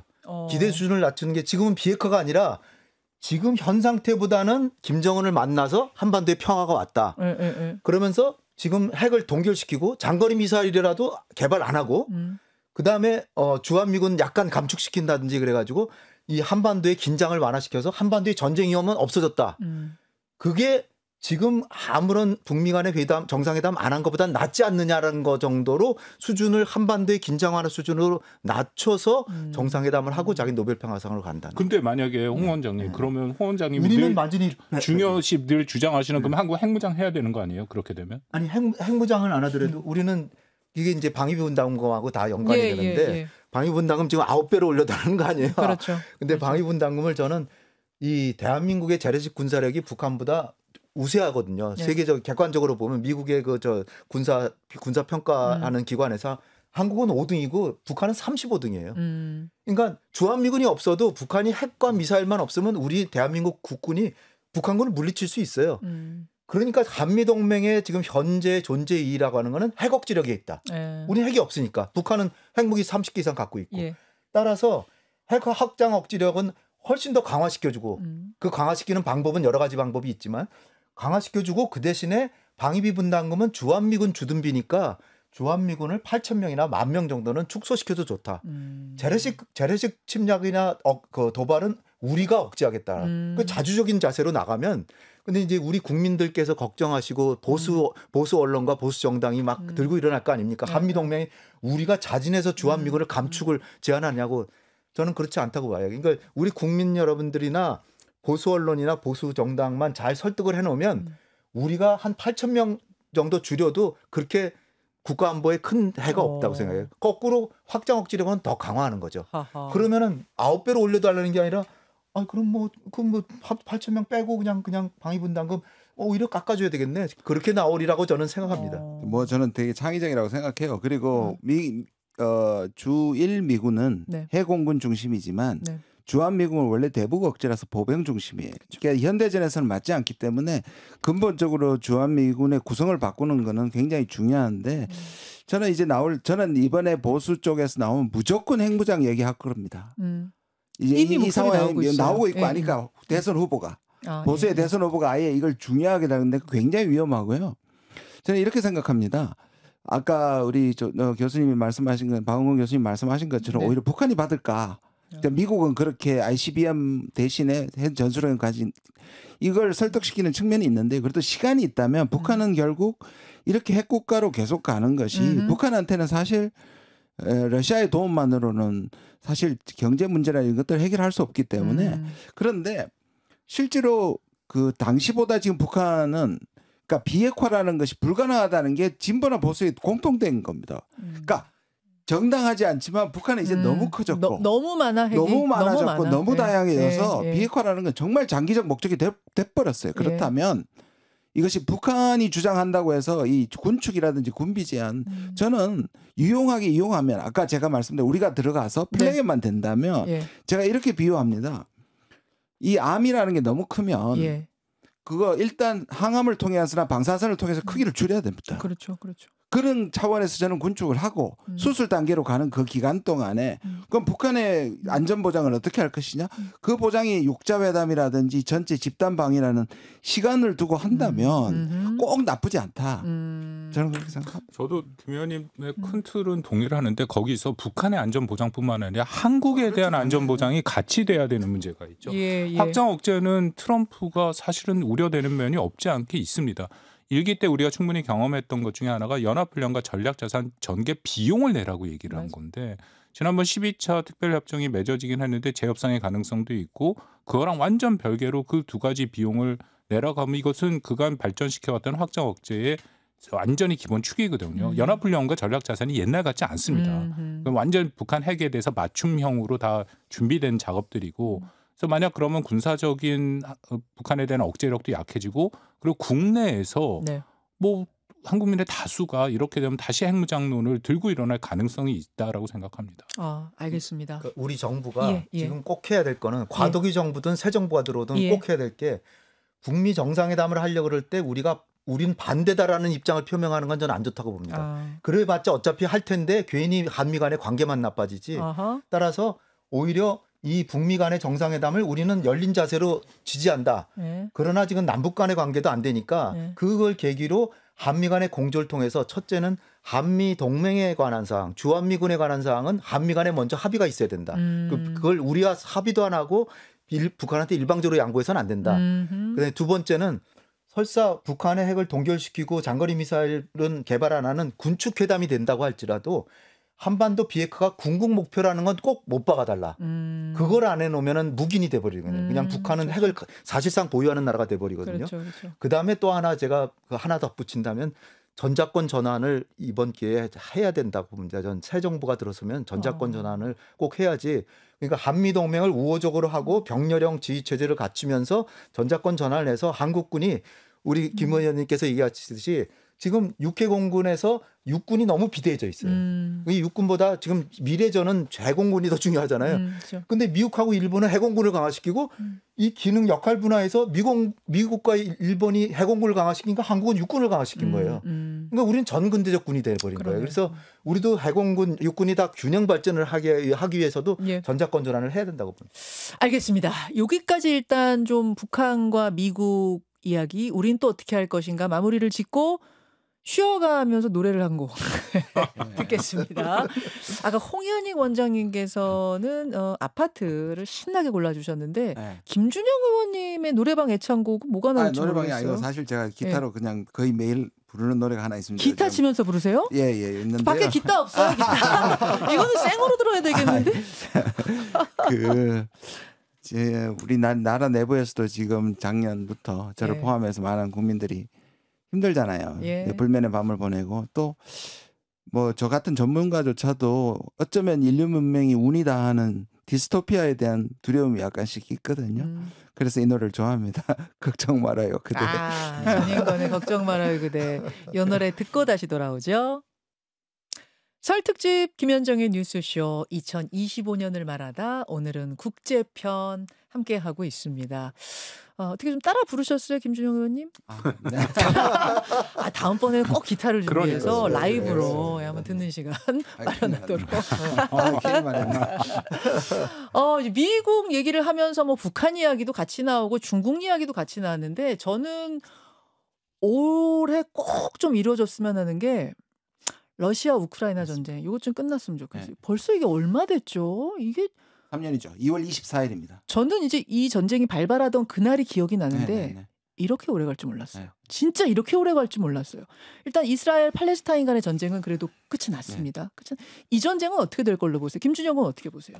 일단 우리가 지금 혼란스러운 세계 속에 4군데가 화약고라고 얘기를 합니다. 중동, 러우, 예. 그다음에 대만, 양안, 그다음에 한반도. 예. 안타깝게도 그런데 그중에 2개는 전쟁이 났고 2개는 사실 긴장이 고조되는 일종의 바로미터가 되고 있는데 다행히 물론 아직까지 다시 이 진정한 휴전이나 평화로 가기에는 중동 사태가 아직은 모릅니다만 맞아요. 그래도 일단 중단이 됐습니다. 예. 다행히도. 그다음에 이제 러우 전쟁인데요. 이 러우 전쟁은 저는 한 3년 갈 거라고 생각을 했습니다. 그러셨어요. 그리고 그런데 또 지금은 다른 분들보다는 끝날 가능성이 꽤 있다고 저는 생각을 합니다. 이제 가장 큰 문제는 뭐냐면 이게 국제 정치는 늘 정의로운 게 아니잖아요. 네.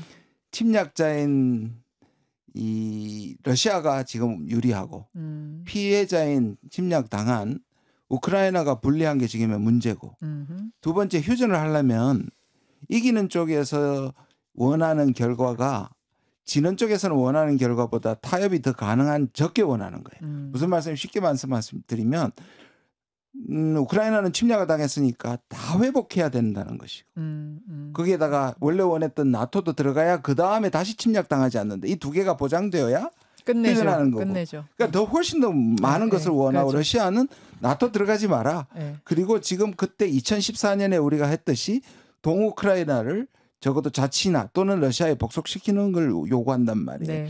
결국 이게 안 맞는데 지금 휴전한다는 거는 침략자의 텀으로 그러니까 침략자가 제시하는 조건으로 타협될 가능성이 많다는 게 지금까지의 많은 국가들 그리고 이렇게 해줘버리면 다음부터 소위 말하는 러시아나 중국이나 이런 국가들이 쉽게 다른 나라를 침략해서 목적을 달성할 수 있다는 잘못된 신호를 국제사회가 줄 수 있다.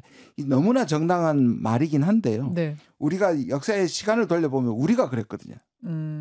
우리는 아무런 2차 대전의 잘못이 없음에도 맞아요. 불구하고 대륙 국가인 중국과 소련, 해양 국가인 일본, 미국 사이에서 완충지대가 돼서 분단이 돼버렸습니다. 그렇죠. 이게 70년 전 올지 몰랐죠. 네. 근데 지금 현실적으로 보면 이와 같은 결말이 우크라이나 러우의 전쟁에 될 가능성이 매우 많습니다.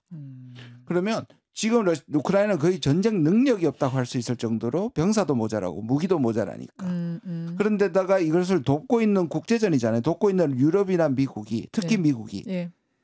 지원을 끊어버리면 지금보다 훨씬 더 나쁜 상황이 될 거기 때문에 결국 힘의 논리가 반영돼서 이게 어떤 식으로도 결론이 날 수 있다. 물론 이 결론이 우크라이나에게는 불행이고 많은 문제를 남기지만 현실적으로 끝날 수 있는 시기는 왔다. 이렇게 정리할 수 있을 것 같습니다. 박원 교수님 어떻게 내다보세요?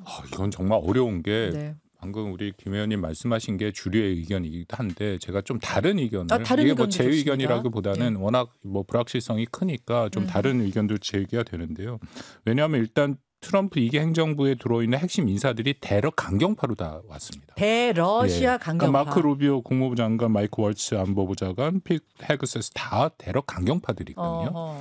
그리고 아까 우리 말씀 나눈 노벨 평화상 저는 트럼프가 이쪽에서 노벨 평화상을 타려고 할 가능성이 훨씬 높다라고 생각을 합니다. 근데 그러려면 그냥 단순히 보여주기식이 아니라 정말로 최소한 우크라이나가 살아남고 번영할 수 있는 평화를 만들어야 되는 그런 부분이 있거든요. 그래서 현재로서는 아까 김 의원님 말씀하신 것처럼 우리가 이제 동결 분쟁이라고 하죠. 현재 상황에서 끝나는 그런 모습에 될 가능성이 여전히 높긴 하지만 머릿속이 그 트럼프도 그렇게 간단하지는 않다. 그리고 또 하나는 트럼프의 대외 정책이라는 것이 뭐 상대방을 최대한 압박을 합니다. 그래서 최근에 나타나는 모습을 보면 푸틴에 대해서 적지 않은 압박의 메시지가 계속 가고 있거든요. 다보스 포럼에서도 뭐 질문이 나오니까 우크라이나 준비가 됐는데 이제 또 이거는 푸틴이 결정할 문제다라고 얘기하면서 또 중국 책임론까지 얘기했어요. 중국이 러시아 우크라이나 전쟁을 지속할 수 있도록 러시아를 계속해서 후원하고 있는데 그거 중단해라. 그러니까 여러 가지 형태로 압박을 해서 어쨌든 최대한의 그림을 만들어낼 가능성, 노력은 한 것이라고 생각을 하긴 하는데 그게 현실적으로 이루어지기는 저도 굉장히 어렵다고는 생각합니다. 그 일론 머스크하고 푸틴 대통령하고 친하다며요. 그래서 그렇게 해갖고 그 통로로 해가지고 뭐 푸틴하고 좀 얘기를 해보고 중재해보고 그러진 않나 모르겠어요. 일론 머스크가 뭐 뛰어난 사업가이기 때문에 사실은 우크라이나에다가 인공위성 쓰는 거 자기가 운영하는 위성 체제를 운영하게 해줘서 크게 우크라이나를 도와줬는데 놀라운 거는 푸틴하고 통화도 여러 번 했다는 거예요. 그러니까.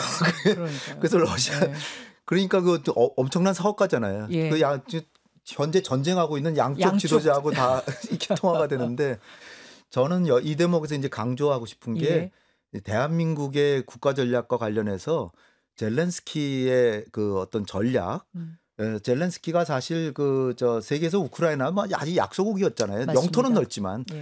근데 젤렌스키가 러시아의 침략을 받고 나서 우리는 서방 지역에 살다 보니까 서방에서는 젤렌스키가 서구를 대표해서 그 우리의 가상적이라고 할 수 있는 러시아하고 상대하는 나라, 억울하게 침략당한 나라에서 그 용감하게 도망가지 않고 끝까지 항전해서 위대한 지도자라고 지금 여겨지고 있는데 저는 처음 전쟁 났을 때부터 젤렌스키에 대해서 이렇게 위대한 지도자라고 보지 않았습니다. 그렇습니까? 왜 그러냐면 모름지기 우크라이나라는 나라는 크게 봐서 그 대슬라브 국가 중에 하나였고 러시아는 같은 나라라고 생각해 1000년 이상을 같은 나라라고 생각하고 민족도 같고 언어도 비슷해요. 그런데다가 그 젤렌스키가 그러면 우크라이나 내부에도 친러파하고 친서방파가 반반이에요. 반반이라서 치열하게 각축을 벌이고 있는데 그러니까 러시아로는 이건 뭐 친러파가 반이니까 언젠가는 다 우리 형제국이니까 한 나라가 된다 이렇게 생각하는데 강력하게 젤렌스키가 나토에 가입하겠다라고 나선 거거든요. 근데 나토에 가입이란 건 역사가 길지만 1991년대부터 독일 통일될 때부터 나토는 팽창하지 않기로 약속을 했는데 미국 측에서 어기고 동구로 팽창에 들어갔는데 결국은 러시아의 국경선까지 우크라이나까지 온 거예요. 그러니까 우크라이나만은 절대로 나토에 가입해서는 안 된다는데 젤렌스키는 러시아라고 하는 강대국 우리처럼 이제 중국하고 맞대 있잖아요. 그런데 강력하게 반중적인 그 정책을 핀 거예요. 이승만 때는 그때 6.25 전쟁 통해 한미동맹을 맺었으니까 그때는 그게 넘어갔지만 지금 평화로운 시기에 우리가 중립국이었다가 갑자기 미국하고 동맹 맺는다 그럴 때 중국이나 러시아가 가만히 있겠어요? 그런 상황에서 푸틴한테 침략의 빌미를 줬다는 거예요. 저는 진짜로 우크라이나가 나토에 가입하고 싶다면 떠벌릴 것이 아니라 마치 우리나라에서 지금 핵을 개발해야 된다고 하는 사람들이 자꾸 떠벌리면은 핵을 개발 못하게 결국은 만드는 결과를 가져오는 것처럼 젤렌스키는 자기 정치적으로는 나토에 가입한다는 인기 좋은 구호를 가지고 계속 내셨지만 결국은 침략의 빌미가 됐고 했는데 미국은 거기에 대해서 자기가 이점이 있다라고 하는 측면을 보고 적극적으로 막지 않고 놔뒀기 때문에 전쟁이 났는데 지금 이 순간에 보면 젤렌스키가 지금 최근에는 크리미아 반도도 찾아야 되고 지금 침략한 러시아가 철수해야 평화협정 맺겠다고 하다가 트럼프가 당선이 될 게 명확하고 당선이 되니까 지금 꼬리를 내리고 있습니다. 지금 영토 잃어버린 것까지 안 찾아도 좋으니까 나토만 가시켜달라. 굉장히 지금 요구사항이 줄어들었어요. 그러니까 지금 사실상 푸틴은 거의 전쟁을 승리하고 있는 상황이고요. 트럼프는 지금 현 상태에서 정전해라. 한반도 6.25 전쟁처럼 그렇게 됐기 때문에 제가 말씀드리고 싶은 거는 우리의 대전략과 관련해서도 북한하고 강경책을 해가지고 서로 전쟁이라도 해서 설사 우리가 이긴다고 해도 폐허가 된 그 영토 속에 무슨 승리가 있겠습니까? 그러니까 젤렌스키가 모름지기 했어야 될 거는 조용히 실력을 갖추고 부패하면 나토에 가입 안 시키거든요. EU도 가입 못해요. 부패부터 줄이고 그다음에 차분차분 러시아하고도 우호 정책을 하면서 차분하게 준비해서 전격적으로 나토에 가입했어야 되는데 그거를 그냥 떠벌리고 정치적 구호로 내세우니까 저렇게 당한 거거든요. 그러니까 우리가 지금 시사하는 바가 크네요. 지금 대북 정책하는 것도 북한이 아무리 밉다고 하더라도 결국은 북한을 잘 관리하고 통제해서 도발 못하게 하고 평화롭게 하고 이점이 될 때는 협력도 해야 되는 게 우리 국가 전략이라고 보면 우크라이나는 우리한테 많은 시사점을 준다 이렇게 생각합니다. 그러네요. 관련돼서 북한이랑 연계돼서 저는 북한이 러시아와의 협력은 썩어가는 동아줄을 잡았다고 생각합니다. 무슨 말씀이냐면 러시아가 전쟁을 해서 유리하게 끝날 가능성은 많지만 과연 그 후에 러시아가 어떻게 될 것이냐. 지금 현재 모습도 보면 러시아가 국력 측면에서의 경제력이나 군사력 규모가 전쟁 전에 한국이랑 비슷한 수준이었습니다. 그들과 한국의 차이라는 것은 두 가지인데 핵을 가졌다라는 것과 매우 공격적인 제국주의적 영토적 야심을 가졌다라는 거죠. 그러고 나서 현재 진행되는 모습을 보면 뭐 여러분 잘 아시는 러시아 국영 에너지 기업 가스프롬 같은 경우에는 전쟁이 시작된 이후에 수입이 50% 줄었습니다. 그리고 2025년 계속 전쟁이 되면 예산 중에 40% 국방비 쓰게 돼 있고요. 9% 인플레이션인데 전시 경제의 물가는 더욱 높아지고 결정적으로 러시아의 국력이 쇠퇴했다라고 보여주는 것은 시리아의 바샤르 알 아사드 이대를 계속해서 러시아가 중동 지역의 핵심 국가로 계속 지원을 했던 그 독재 국가가 무너졌는데 러시아가 거의 손을 못 썼다라는 거. 그러면 러시아는 이 전쟁이 끝난 이후에 이건 이미 오바마 대통령이 이런 얘기를 했었는데 세계 최강대국이 아니라 지역 강국 정도로 남을 것이다. 그렇다면 과연 북한의 김정은 총비서가 러시아와 협력의 끈을 잡은 게 제대로 된 선택이라고 저는 생각지 않습니다. 한 가지만 제가 팩트 체크를 할게요. 홍 원장님.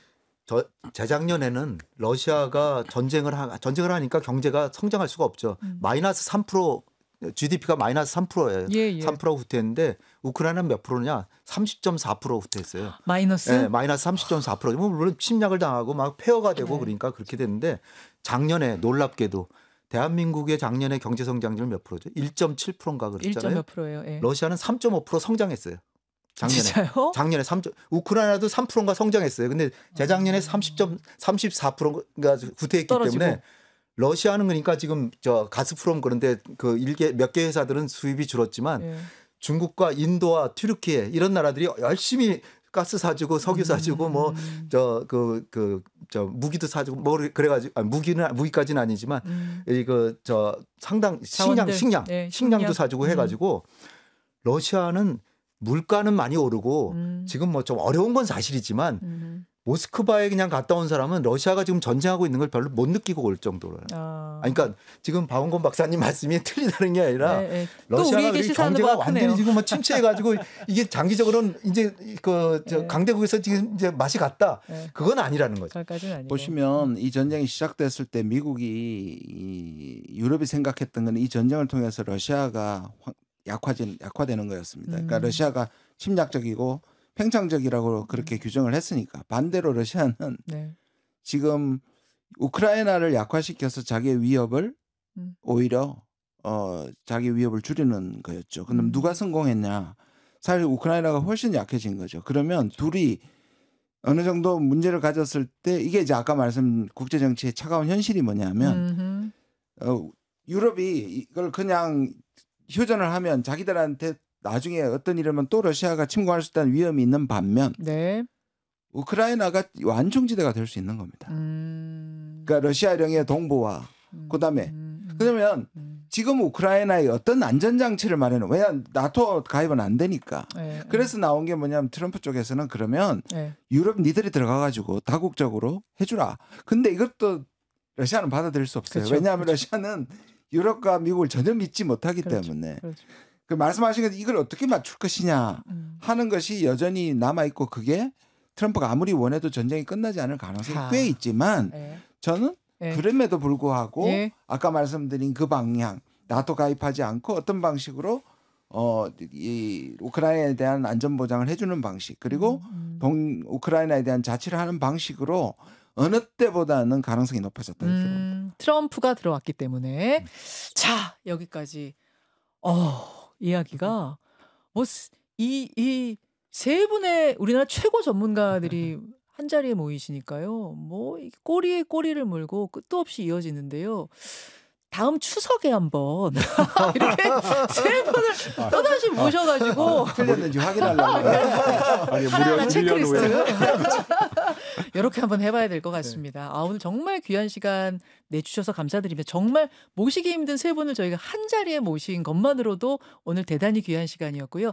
2025년 세계가 어떤 방향으로 흘러갈지를 오늘 세 분이 큰 그림을 그려주신 감사한 시간이었습니다. 끝으로 인사 말씀 한마디씩 하시겠어요? 우리 청취자들께 뭐 설 인사 겸 홍현익 원장님부터. 네, 우리 지금 우리 국가 리더십이 지금 부재 상태입니다. 지금 트럼프가 들어와서 어느 때보다도 빨리 단합해가지고 우리의 그 국익을 챙겨야 되는데 일단 사령탑 자체가 없으니까 그래서 이 전환기가 빨리 끝나서 아주 순리대로 합헌적으로 빨리 끝나고 우리 국가 리더십이 회복되고 그래서 트럼프도 저렇게 막 우격다짐으로 가지만 중국과 러시아, 북한하고 가깝게 지내려고 그래요. 그러니까 이제 동맹의 시대는 일단 접어야 됩니다. 미국한테 잘한다고 해서 미국이 우리한테 잘하겠거니 생각하면 전혀 안 되고요. 주눅들지 그리고 트럼프가 얘기할 땐 겁을 주고 협상력을 최대화하기 위해서 위협을 강화하면서 슬그머니 뺏어가니까 트럼프가 강하게 나올 때 주눅 들지 말고 우리가 정신 차려서 합리적으로 우리 챙길 건 차리고 설득력을 가지고 하되 우호적으로 하고 그리고 반드시 우리 자강이 중심이다 그렇게 생각을 해야 된다고 봅니다. 마지막 인사를 하라고 했더니 그냥 새로 또 논의를 시작하셔서 순서대로 김 의원님. 저는 간단하게 했습니다. 새해 복 많이 받으시고요. 정말 우리에게는 복이 많이 필요할 것 같습니다. 아이고 좋은 말씀입니다. 김수정 의원님. 네, 새해 복 많이 받으시고요. 사령탑이 없는 게 불안하실 수 있는데 그래도 잘 정비해서 사령탑을 제대로 가는 게 더 중요하고 트럼프는 오히려 상대가 없으면 오히려 우리가 뒤로 갈 수 있다. 왜냐하면 상대를 제압해서 자기를 이긴다는 것을 보여주기 때문에 어쩌면 전화위복이 될 수 있다. 준비하고 잘 맞으면 된다. 이렇게 생각합니다. 정말로 전화위복이었으면 좋겠습니다. 설 특집 김현정의 뉴스쇼 세 분과 함께 했고요. 마지막은 박원공 교수의 애창곡으로 마무리를 지어보죠. 어떤 곡 좋아하시고 노래방 가면 막 부르세요? 아니 저는 그 음칠해서요. 노래를 부르지는 않고 좀 우울하거나 할 때 듣는 곡입니다. 굉장히 빠른 템포고 요즘 같은 상황에서 들으시면 좀 기분 전환이 될 그럴 곡인 것 같아서 제가 추천했습니다. 임창정의 나는 트로트가 싫어요. 나는 트로트가 싫어요. 한번 들어보세요. 이 노래 들으면서 세 분과 인사 나누죠. 지금까지 잠깐만 국립외교원장 출신의 세종연구소 명예연구위원 홍현익 위원님 그리고 김준영 의원님 이화여대 박원공 교수까지 함께했습니다. 세 분 대단히 고맙습니다. 감사합니다. 감사합니다.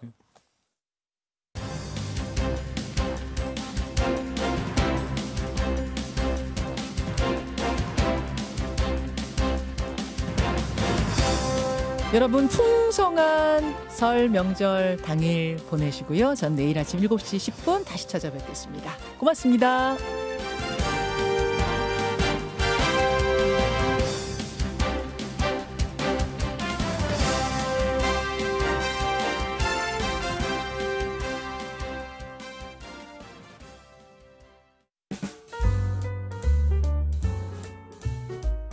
김현정의 뉴스쇼는 시청자 여러분의 참여를 기다립니다. 구독과 좋아요, 댓글 잊지 않으셨죠?